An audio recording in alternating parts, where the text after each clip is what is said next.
Hi everyone, welcome to developing success. This is Neha Agrawal. So बहुत important topic आज आपके साथ डिस्कस कर रही हूँ और आपको बहुत जान के हैरानी होगी।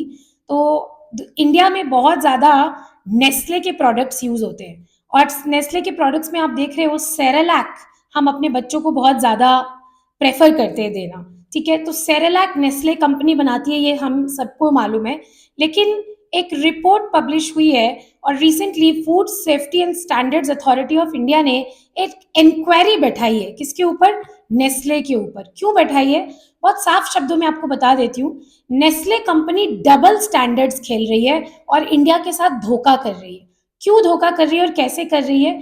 जब नेस्ले के सेरेलैक को रिसर्च लैब में टेस्ट किया गया तो पाया गया उसमें शुगर का कंटेंट, जो आजकल हम बहुत लोग हेल्थ कॉन्शियस हो गए हैं और शुगर अपने बच्चों को या खुद के कंजम्पशन में भी नहीं लेना चाहते हैं। वही सेरेलैक जो यूरोप मार्केट में सेल होता है और यूके के मार्केट में सेल होता है, जब उसको टेस्ट किया गया तो उसमें पाया गया नो शुगर कंटेंट।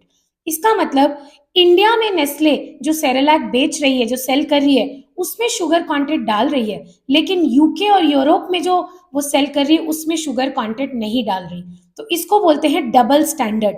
ये पता कैसे चला?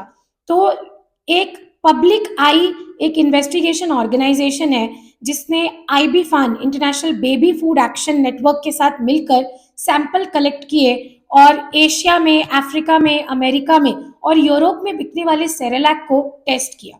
जब उन्होंने टेस्ट किया तो उन्होंने पाया कि इंडियन मार्केट और एशियन मार्केट में जो सेरेलैक बिक रहा है उसमें शुगर कंटेंट है, लेकिन यूरोप मार्केट में जो बिक रहा है उसमें शुगर कंटेंट नहीं है।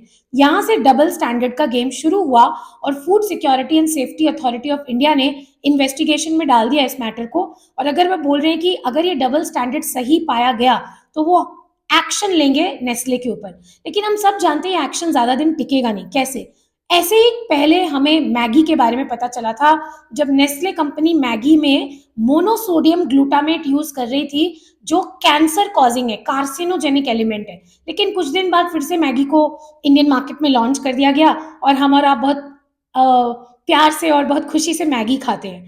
नाउ शुगर बॉडी के लिए क्यों अच्छा नहीं है और बच्चों के लिए क्यों अच्छा नहीं है, ये डब्ल्यूएचओ ने बताया है। इसके वजह से इन्वेस्टिगेशन किया जा रहा है। डब्ल्यूएचओ कहती है कि lasting inclination, heightened like obesity और एंड्यूरिंग एलिमेंट्स, अगर बच्चों को शुरू से ही शुगर चखा दिया जाए तो उनकी शुगर क्रेविंग बढ़ जाती है, जो ओबेसिटी का कारण बन सकती है। और ओबेसिटी से diabetes, heart issue, kidney failures, ये सारे डिजीज साथ साथ आ सकते हैं। In the year 2022, WHO advocated for the prohibition of supplementary sugar and sweetening agents in edible intended infants, encouraging sector to take initiative. Infants, जो बच्चे हैं, उनके पदार्थों में डब्ल्यूएचओ ने सारे कंपनीज को मना किया है कि आप शुगर यूज मत करो, क्योंकि आने वाली जो हमारी जनरेशन है, अगर वो डिजीज से परेशान रही तो वो जनरेशन प्रोडक्टिव नहीं होगी। तो डब्ल्यूएचओ मना करता है और डब्ल्यूएचओ को खिलाफ जाके नेस्ले ने ये किया है। आप ये डायग्राम ध्यान से देखो, आपके होश उड़ जाएंगे। आप देखो, थाईलैंड में 6 ग्राम शुगर पाया गया है सेरेलैक के एक डब्बे में।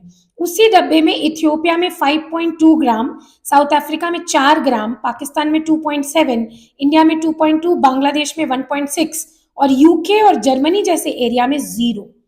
तो क्यों ये डबल स्टैंडर्ड आप बाकी दुनिया के साथ कर रहे हो और यूके को कोई शुगर ऐड करके नहीं दे रहे हो सेरेलैक में? तो जब पूछा गया, इनसे, नेस्ले से पूछा गया कि आप ये डबल स्टैंडर्ड क्यों कर रहे हो, तो उनका सीधा जवाब नहीं आया, उनका बड़ा टेढ़ा मेढ़ा जवाब आया। और जवाब क्या था? It has reduced 11% of total amount of added sugar in worldwide. वो कह रही है कि इससे भी ज्यादा शुगर हम ऐड करते थे और रिसेंटली हमने 11% कम किया है वर्ल्ड वाइड, और पिछले 5 सालों में हम 30% कम कर चुके हैं। इसका मतलब पहले बच्चे जो सेरेलैक खाते थे उसमें शुगर कंटेंट और ज्यादा था। इसीलिए आप देखोगे एशियन और इंडियन बच्चों में बहुत ज्यादा शुगर क्रेविंग्स हैं। ओबेसिटी का भी कारण यही चीज है, क्योंकि आप तो सेरेलैक अच्छा सोच के खिला रहे हो लेकिन उसमें शुगर कंटेंट बहुत ज्यादा है। तो ये इनका जवाब था कि पिछले 5 सालों में हमने 30% कम कर दिया है और अभी थोड़े दिनों में 11% किया है, आगे आने वाले दिनों में और करेंगे।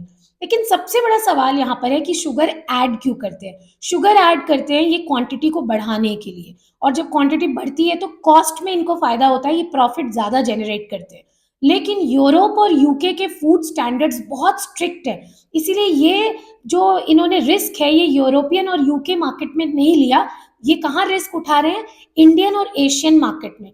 तो इसमें गलती हमारी है, क्यों, हमारे फूड के जो स्टैंडर्ड्स है वो बहुत स्ट्रिक्ट नहीं है और हम आसानी से सबको छोड़ देते हैं। इसीलिए कंपनीज ये फायदा उठाते हैं कि वो अपनी कॉस्ट कटिंग और प्रॉफिट जनरेशन ज्यादा एशियन और इंडियन मार्केट में करें। Let me tell you, census of India बोलता है कि हर 10 साल में हम एक ऑस्ट्रेलिया ऐड करते हैं। आपका जो पूरा यूरोप का पॉपुलेशन है ना, वो हमारे उत्तर प्रदेश में रहता है, यूपी में। दैट मीन्स इंडिया बहुत बड़ा मार्केट है सेरेलैक के लिए, उसके बाद भी वो यहाँ कॉस्ट कटिंग करके प्रॉफिट ज्यादा जनरेट कर रहे हैं और हमारी सेरेलैक में शुगर ऐड कर रहे हैं। So this has to be investigated in a very strict manner. And आप अपने बच्चों को सेरेलैक देने से पहले 2 बार सोचो। Try to give them homemade Cerelac or homemade food only. Okay. Thank you so much and take care.